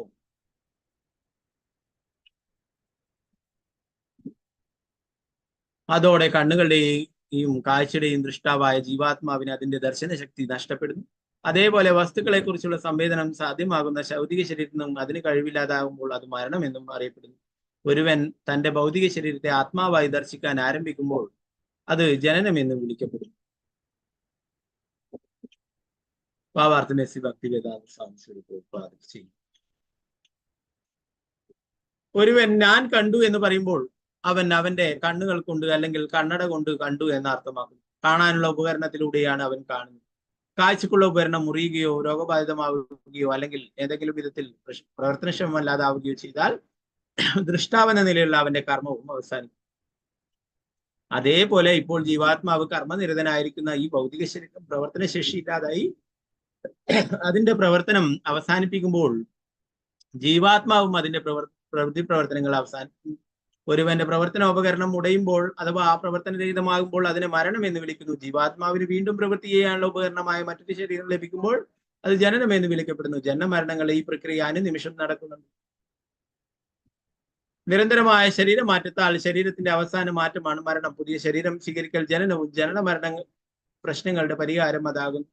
വാസ്തവത്തിൽ ജീവാത്മാവിന് ജനനമോ മരണമോ ഇല്ലാതെ ശാശ്വതമാകുന്നു. ഭഗവത്ഗീതയിൽ സ്ഥിരീകരിച്ചിട്ടുള്ളതുപോലെ നഹന്യതേ ഹന്യമാനേ ശരീരേ. ജീവാത്മാവ് ഒരിക്കലും മരിക്കുന്നില്ല. ഈ ഭൗതിക ശരീരത്തിന്റെ മരണത്തിനോ വിനാശത്തിനോ ശേഷം പോലും നമ്മളൊക്കെ ആത്മാവാണ് അല്ലെ, ഭഗവാന്റെ അംശമാണ്. അതിനൊരിക്കലും നാശമില്ല, അതിനൊരു തരത്തിലും ഇല്ലാതാക്കാനും കഴിയില്ല എന്ന് ഭഗവത്ഗീതയിൽ പഠിക്കുകയുണ്ട് അല്ലെ. അപ്പോൾ നമ്മുടെ കർമ്മഫലങ്ങൾക്ക് അനുസരിച്ചിട്ടുള്ള ശരീരങ്ങൾ ലഭിക്കുന്നു എന്ന് പറയും. ഇവിടെ ഒരു കണ്ണിന്റെ ഉദാഹരണം പറയുന്നു അല്ലെ. കണ്ണിന് എന്തെങ്കിലും അപകടങ്ങളൊക്കെ പറ്റി കഴിഞ്ഞാൽ മുറിയോ അല്ലെ രോഗങ്ങൾ ഉണ്ടാവുകയോ ഒക്കെ ചെയ്യുമ്പോൾ കാഴ്ച അങ്ങനെ ഇല്ലാതായിത്തീരുന്നു അല്ലെ. അതുപോലെ തന്നെ ഇവിടെ പറയുന്നു ജീവാത്മാവ് കർമ്മം നിലനിൽക്കുന്ന ഈ ജ്യോതി ശരീരം പ്രവർത്തനശേഷി ഇല്ലാതായി അതിന്റെ പ്രവർത്തനം അവസാനിക്കുമ്പോൾ ജീവാത്മാവ് അതിന്റെ പ്രതിപ്രവർത്തനങ്ങൾ അവസാനിപ്പിക്കുന്നു. അതിനെയാണ് മരണം എന്ന് വിളിക്കുന്നത് എന്ന് പറഞ്ഞു. ഒരുവന്റെ പ്രവർത്തനോപകരണം ഉടയുമ്പോൾ അഥവാ പ്രവർത്തനരഹിതമാകുമ്പോൾ അതിനെ മരണം എന്ന് വിളിക്കുന്നു. വീണ്ടും പ്രവർത്തിക്കാനായിട്ട് വീണ്ടും ഒരു ശരീരം ലഭിക്കുന്നു, അതിനെ ജനനം എന്ന് പറയുന്നു. ഇതിങ്ങനെ നടന്നുകൊണ്ടേയിരിക്കുന്നു അല്ലെ. പുനരഭിജനനം, പുനരഭിമരണം അല്ലെ. അങ്ങനെ ആരാണ് പാടിയിട്ടുള്ളത്? ശങ്കരാചാര്യൻ അല്ലെ.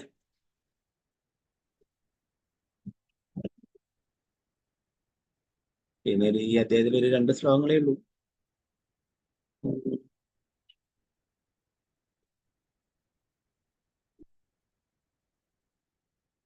നമുക്ക് വേഗത്തിൽ തീർക്കാൻ തോന്നുന്നു അല്ലെ. 2 ശ്ലോകങ്ങൾ തീർക്കാം.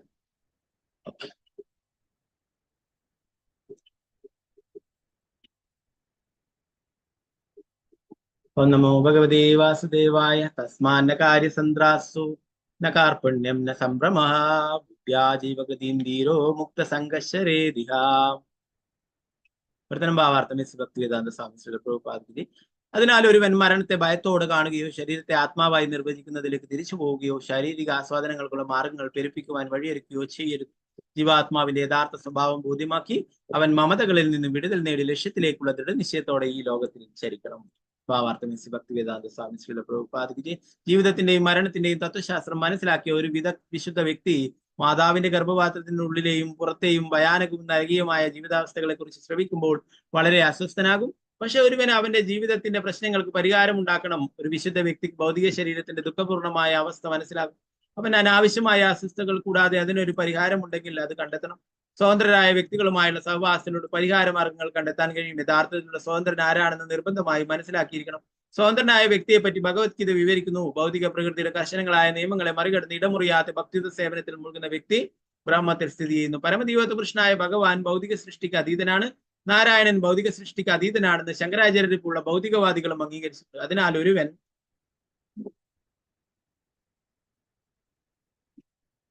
ഭഗവാന് വേണ്ടി അല്ല അദ്ദേഹത്തിന്റെ വിവിധ രൂപങ്ങളിൽ നാരായണ രൂപത്തിലോ അല്ലെങ്കിൽ രാധാകൃഷ്ണ സീതാരാമ രൂപങ്ങളിലോ യഥാർത്ഥ ഭക്തിത സേവനത്തിൽ മുഴുകുമ്പോൾ വാസ്തവത്തിൽ അവൻ മോചനത്തിന്റെ തലത്തിലായെന്ന് മനസ്സിലാക്കണം. ഒരുവന്റെ വ്യവസ്ഥാനുസൃത പദവിയിലുള്ള സ്ഥിതി ചെയ്യൽ എന്നാണ് മോചനം എന്ന പദം കൊണ്ട് വിവക്ഷിക്കുന്നത്. ജീവസത്ത പരമോന്നതനായ ഭഗവാന്റെ ശാശ്വത സേവകനാകിയാൽ അവൻ ഗൗരവത്തോടെയും ആത്മാർത്ഥതയുടെയും ഭഗവാന്റെ അതീന്ദ്രിയ ഭക്തിത സേവനത്തിൽ ഏർപ്പെടുന്ന വർഷം മോചനത്തിന്റെ വിധാനം പുൽകും.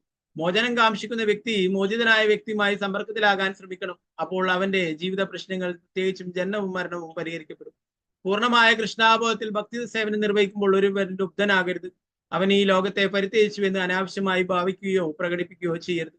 വാസ്തവത്തിൽ പരിത്യാഗം അസാധ്യമാണ്. ഒരു വ്യക്തി തന്റെ കൊട്ടാര സദൃശ്യങ്ങളായ കെട്ടിടങ്ങൾ ഉപേക്ഷിച്ച് വനത്തിലേക്ക് പോയാലും അത് യഥാർത്ഥ പരിത്യാഗമാകുന്നില്ല. കാരണം ആ കെട്ടിടങ്ങളും വനവും പരമദൈവത്വ പുരുഷനായ ഭഗവാന്റെ സ്വത്താണ്. ഒരു സ്വത്തിൽ നിന്നും മറ്റൊന്നിലേക്ക് മാറുന്നത് പരിത്യാഗമാകുന്നില്ല. ആരും ഒരിക്കലും കെട്ടിടങ്ങളുടെയും വനത്തിന്റെയും ഉടമയല്ല.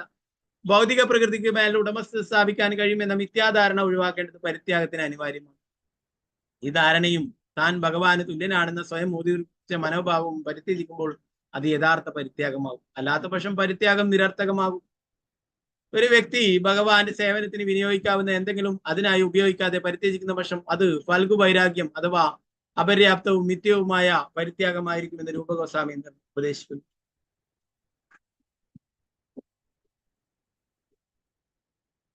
സർവ്വതും പരമദൈവത്വ പുരുഷനായ ഭഗവാന്റേതാകുന്നു. അതുകൊണ്ട് എല്ലാറ്റിനും ഭഗവാന് വേണ്ടിയുള്ള സേവനങ്ങളിൽ മുഴുകാൻ കഴിയും. ഒന്നും തന്നെ ഒരുവന്റെ ഇന്ദ്രിയാസ്വാദനത്തിന് വേണ്ടി ഉപയോഗിക്കപ്പെടരുത്. അതാണ് യഥാർത്ഥ പരിത്യാഗം. ശരീരത്തിന്റെ ആവശ്യങ്ങൾക്ക് അനാവശ്യമായി അധികരിക്കപ്പെടരുത്. വ്യക്തിപരമായി അധികം പ്രയത്നം കൂടാതെ കൃഷ്ണൻ വാഗ്ദാനം ചെയ്യുന്നതും തരുന്നതും എന്താണോ അതുകൊണ്ട് നമ്മൾ സംതൃപ്തരാകണം. നാം നമ്മുടെ സമയം കൃഷ്ണാബോധത്തിൽ ഭക്തി സേവനം നിർവഹിക്കുന്നതിന് വേണ്ടി ചെലവഴിക്കണം. ജീവിതത്തിന്റെയും മരണത്തിന്റെയും പ്രശ്നത്തിന് പരിഹാരം അതാണ്. 48ാമത്തെ ശ്ലോകം നോക്കാം. ഓം നമോ ഭഗവതേ വാസുദേവായ. സമ്യക് ദർശനയാ ബുദ്ധി യോഗ വൈരാഗ്യയുക്തയാ മായാ വിരചിതേ ലോകേ ശരേന്യസ്യ കളേവരം. ശരിയായ ദർശനം നേടിയും ഭക്തിത സേവനത്തിന്റെ ശക്തി ആർജിച്ചും ഭൗതിക വ്യക്തിത്വത്തോട് അശുഭാപ്തി വിശ്വാസം പുലർത്തിയും ഒരുവൻ തന്റേതായ കാരണങ്ങളാൽ തന്നെ ഈ മായാലോകത്തിലേക്ക് സ്വന്തം ശരീരത്തെ തരം താഴ്ത്തും. അപ്രകാരം അവന് ഈ ഭൗതിക ലോകത്തിലെ കാര്യങ്ങളിൽ ഉത്കണ്ഠകളില്ലാതെ കഴിയാൻ സാധിക്കും. ഭാവാർത്ഥമേസി ഭക്തി വേദാന്ത സ്വാമി ഭക്തിയുത സേവനത്തിൽ ഏർപ്പെടുന്ന വ്യക്തികളുമായി സഹവാസത്തിലായാൽ ഒരുവന് അവന്റെ സാമ്പത്തിക പ്രശ്നങ്ങൾക്ക് പരിഹാരം കാണാൻ കഴിയില്ലെന്ന് പൊതുവായൊരു മിഥ്യാധാരണയുണ്ട്. ഈ വാദത്തിനുള്ള മറുപടിയായി ഇവിടെ വിവരിക്കുന്ന ഒരുവൻ മോചിതരായ വ്യക്തികളോട് നേരിട്ടല്ലാതെ ശാരീരികമായല്ലാതെ ജീവിതത്തിന്റെ പ്രശ്നങ്ങളെ കുറിച്ചുള്ള താത്വികമായ യുക്തി മനസ്സിലാക്കി സമ്പർക്കത്തിലാകണം. ഇവിടെ പ്രസ്താവിക്കുന്നു സമ്യക് ദർശനയാ ബുദ്ധ്യ ഒരുവന് ബുദ്ധിപൂർവമായ നേർക്കാഴ്ചയിലൂടെ ഭക്തിയുടെ സേവനത്താൽ ഈ ലോകത്തെ പരിത്യജിക്കാം. ആ പരിത്യാഗം നേടാനുള്ള പ്രക്രിയ ശ്രീമദ് ഭാഗവതം 1-ാം സ്കന്ധം 2-ാം അധ്യായത്തിൽ ശുപാർശ ചെയ്തു. ഭക്തന്റെ ബുദ്ധി എപ്പോഴും പരമദിവത്ത് കൃഷ്ണനായ ഭഗവാനുമായി ബന്ധത്തിലായിരിക്കും. ഈ ഭൗതിക ലോകം മായാശക്തിയുടെ സൃഷ്ടിയാണെന്ന് വ്യക്തമായി അറിയാവുന്ന അവന്റെ ഈ ഭൗതികത്തോടുള്ള മനോഭാവം വൈരാഗ്യം തികഞ്ഞതായിരിക്കും. താൻ പരമാത്മാവിന്റെ അവിഭാജ്യ ഘടകമാണെന്ന് സ്വയം സാക്ഷാത്കരിക്കുന്ന ഭക്തൻ ഭൗതികമായ എല്ലാ കർമ്മങ്ങളിൽ നിന്നും പ്രതികർമ്മങ്ങളിൽ നിന്നും അകന്നു നിന്ന് അവന്റെ ഭക്തിയുടെ സേവനം നിർവഹിക്കും. അപ്രകാരം അവസാനം അവൻ അവന്റെ ഭൗതിക ശരീരം അഥവാ ഭൗതിക ശക്തി ഉപേക്ഷിക്കുകയും പരിശുദ്ധമായ ആത്മാവായി ഭഗവാന്റെ രാജ്യത്തിൽ പ്രവേശിക്കുകയും ചെയ്യും. ശ്രീമദ് ഭാഗവതം 3-ാം സ്കന്ധം 31-ാം അധ്യായം ജീവസത്തകളുടെ ചലനങ്ങളെ കുറിച്ച് കപിലദേവന്റെ ഉപദേശങ്ങൾ എന്ന ഭക്തിവേദാന്ത വ്യാഖ്യാനം പ്രകാരം സമാപിക്കുന്നു. അപ്പൊ ഇവിടെ പറയുന്നത് നമുക്ക് കൃഷ്ണാബോധത്തിൽ ഉപകരിക്കുന്ന കാര്യങ്ങളൊന്നും നമ്മൾ ഒരിക്കലും പരിത്യജിക്കേണ്ടതില്ല. അതൊക്കെ ഭഗവത് സേവനത്തിനായിട്ട് നമ്മൾ ഉപയോഗിക്കണം. നമ്മുടെ ഇന്ദ്രിയാസ്വാദനത്തിനുള്ള ഭഗവാന്റെ ആസ്വാദനത്തായിട്ട് നമുക്ക് അതൊക്കെ നൽകാമെന്ന്. ഒരു ഭക്തൻ അത് എന്തൊക്കെ ഉണ്ടാവും അതൊക്കെ ഭഗവാനെ സമർപ്പിച്ചുകൊണ്ട് ഭഗവാനെ സംതൃപ്തനാക്കിക്കൊണ്ട് അത് ഭഗവത് പ്രസാദമായിട്ടൊക്കെ കഴിക്കും അല്ലെ. പരിത്യാഗികളൊക്കെ ഇതൊന്നും വേണ്ട, ഇതൊക്കെ ഭൗതിക വസ്തുക്കളാണ്, നമുക്ക് ഇതൊന്നും വേണ്ട അല്ലെ, ഒന്നും നമ്മൾ കഴിക്കില്ല, ഇതൊന്നും നമുക്ക് വേണ്ട എന്നൊക്കെ പറഞ്ഞിട്ട് അങ്ങനെ നടക്കും അല്ലെ. എന്നാൽ ഇതൊക്കെ ഭഗവത് സേവനത്തിനായിട്ട് നമുക്ക് ഉപയോഗിച്ച് ഭഗവാനെ സംതൃപ്തനാക്കിയിട്ട് ഭഗവാനെ സമർപ്പിച്ചുകൊണ്ട് എല്ലാം നമുക്ക് സ്വീകരിക്കാം എന്ന് പറയുന്നു. അപ്പോ ഇവിടെ പറയുന്നത് ഭക്തിയുടെ സേവനത്തെ കുറിച്ചിട്ടാണ് പ്രഭുപാദയുടെ എടുത്തു പറയുന്നത് അല്ലെ. അപ്പൊ അത് നമ്മളെ എല്ലാ ഭൗതിക ബന്ധനങ്ങളിൽ നിന്നും നമ്മളെ മോചിപ്പിക്കും, ഭഗവാന്റെ അടുത്തേക്ക് തിരിച്ചു പോകാനായിട്ടും സാധിക്കും എന്ന് പറയുന്നു അല്ലെ. ധാരാളം കെണികളുണ്ട് നമ്മളെ ഈ ഭൗതിക ലോകത്തിൽ തന്നെ പിടിച്ചു വെക്കാനായിട്ട്. മായയുടെ ധാരാളം ക്രമീകരണങ്ങളുണ്ട് അല്ലെ. നമുക്ക് ഈ ഭൗതിക ശരീരം അതുമായിട്ട് ബന്ധപ്പെട്ടുള്ള വസ്തുക്കളൊക്കെ ലഭിക്കുന്നത് നമ്മളെ ഇവിടെ തന്നെ പിടിച്ചു വെക്കാൻ വേണ്ടിയിട്ടാണ് അല്ലെ. നേരത്തെ ക്ലാസ് പറഞ്ഞിട്ടുണ്ടായിരുന്നു അല്ലെ. അപ്പൊ നമ്മള് ജയിലിലുള്ള ഒരു വ്യക്തിക്ക് ഓരോരോ സൗകര്യങ്ങൾ ചെയ്തു കൊടുത്തു കഴിഞ്ഞാൽ അദ്ദേഹം സുഖമായിട്ട് അവിടെ തന്നെ നിന്നാൽ മതി എന്ന് വിചാരിക്കും. ജയിലിലൊക്കെ ഇപ്പം വളരെ നല്ല സുഖ സൗകര്യങ്ങളാണ് അല്ലെ. അവിടെ പോയിട്ട് TV കാണാം, സിനിമയൊക്കെ കാണാം, എന്താ പറയാ എന്തൊക്കെയോ നല്ല നല്ല ഭക്ഷണങ്ങൾ അല്ലെ. അപ്പൊ എന്താണ് അധികം VIPs ഒക്കെയാണ് ജയിലിലൊക്കെ പോകുന്നത്, രാഷ്ട്രീയക്കാരും മറ്റുള്ള കള്ളന്മാരങ്ങനെ അല്ലെ. അപ്പൊ അവർക്ക് അതിനുള്ള ചപ്പാത്തി, ബിരിയാണി അങ്ങനെ ഓരോരോ നല്ല ഭക്ഷണങ്ങൾ അല്ലെ, ഉറങ്ങാൻ നല്ല സുഖം. അപ്പൊ അങ്ങനെ ആകുമ്പോൾ അവരെന്ത് വിചാരിക്കാം, പുറത്തു പോയിട്ട് എന്തിനാണ് വെറുതെ ഇവിടെ തന്നെ കഴിഞ്ഞാൽ മതി എന്നായിരിക്കും അല്ലെ. അതുപോലെ നമ്മളൊക്കെ ഈ ഭൗതിക ലോകത്തിൽ ജയിലിലേക്ക് വന്നിട്ടുള്ളത്. അപ്പൊ നമ്മൾ ഓരോ ദേവീദേവന്മാരെയൊക്കെ പ്രാർത്ഥിച്ചിട്ട് നമുക്ക് ഈ ശരീരമായി ബന്ധപ്പെട്ടിട്ടുള്ള വസ്തുക്കളൊക്കെ നേടാനും ശരീരത്തിന് വേണ്ടിയിട്ടും വസ്തുക്കൾക്ക് വേണ്ടിയിട്ടൊക്കെ നമ്മൾ പ്രാർത്ഥിക്കുന്നു അല്ലെ. അവരൊക്കെ ശിവനായാലും അല്ലെ, മറ്റുള്ള ദേവി ആയാലും മറ്റുള്ളവരോടൊക്കെ പ്രാർത്ഥിക്കുമ്പോൾ അവര് നമുക്ക് ഭൗതികമായിട്ടുള്ള സുഖ സൗകര്യങ്ങളൊക്കെ നൽകുന്നു. അപ്പൊ നമ്മൾ കൂടുതൽ ഇവിടെ അത് ആസ്വദിച്ച് ജീവിക്കുകയും ചെയ്യുന്നു. പിന്നെ എന്താ സംഭവിക്കുന്നത്, നമ്മൾ ഇവിടെ തന്നെ കഴിയും ഇതിൽ സന്തോഷിച്ചിട്ട് അല്ലെ. എന്നാൽ കുറച്ചുകൂടി ബുദ്ധിയുള്ളവരെന്താ വിചാരിക്കുക, ഇവിടെ ഭഗവാൻ പറഞ്ഞിട്ടുണ്ട് ഇത് ദുഃഖാലയം അശാശ്വതമാണെന്ന്. അതുകൊണ്ട് നമുക്ക് സന്തോഷമുള്ള എവിടെയാണോ അവിടെ പോവുകയാണ് വേണ്ടത്. അതുകൊണ്ട് എന്ത് ലഭിച്ചാലും ഇവിടെ യഥാർത്ഥ സന്തോഷം ലഭിക്കില്ല എന്ന് മനസ്സിലാക്കിയിട്ട് ഭക്തിയുടെ ഭഗവത് സേവനങ്ങളിൽ ഏർപ്പെടും അല്ലെ. ഗ്രന്ഥരായ ശ്രീമദ് ഭാഗവതം ജയ്, ശ്രീല പ്രഭുപാദ് ജയ്, ഗുരു മഹാരാജ് ജയ്, നിതായ ഗൗര പ്രമാനന്ദേ. ഹരി ഹരേ കൃഷ്ണ. പിന്നെടുത്ത ഭാഗങ്ങളിൽ എന്തെങ്കിലും സംശയങ്ങൾ ഉണ്ടെങ്കിൽ കൈയെത്താം.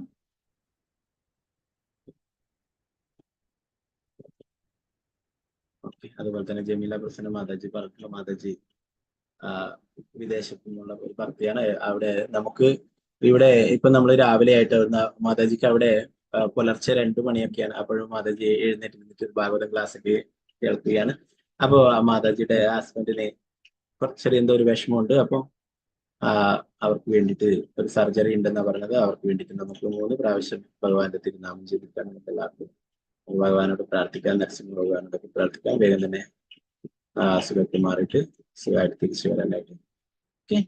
ഹരേ കൃഷ്ണ ഹരേ കൃഷ്ണ കൃഷ്ണ കൃഷ്ണ ഹരേ ഹരേ, ഹരേ രാമ ഹരേ രാമ രാമ രാമ ഹരേ ഹരേ, കൃഷ്ണ കൃഷ്ണ ഹരേ കൃഷ്ണ കൃഷ്ണ കൃഷ്ണ ഹരേ ഹരേ, ഹരേ കൃഷ്ണ ഹരേ രാമ രാമ രാമ ഹരേ ഹരേ.